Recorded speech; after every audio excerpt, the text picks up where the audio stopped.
This story was written by Miss Schultz's class, and it's called Scary the Shark's Quest for Friends.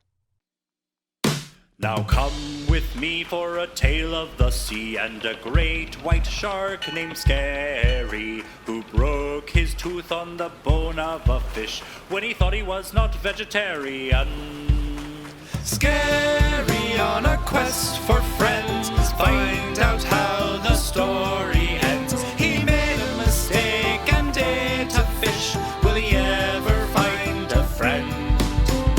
Normally Scary ate seaweed and vegetarian dog feed, but on this day he got mixed up. That poor fish stood a chance. Scary on a quest for friends, find out how the story ends. He made a mistake and ate a fish. Will he ever find a friend?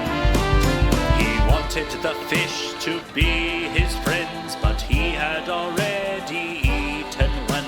The other fish, they wanted him to be sorry for what he had done.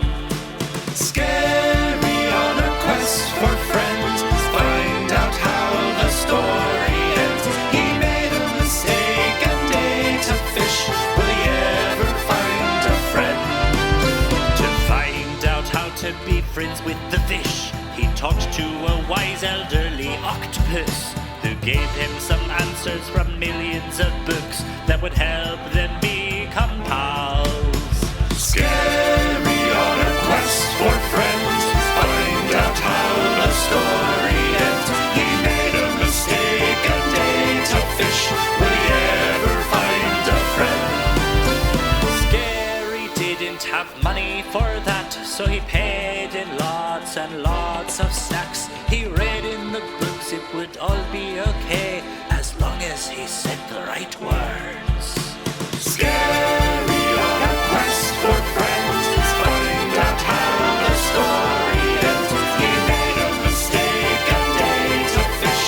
Will he ever find a friend? A million times I'm sorry, said he to all the fishes in the sea. He felt so awful, he made a little grave for the fish he accidentally ate. And on the grave he wrote the words, I'm sorry for eating you.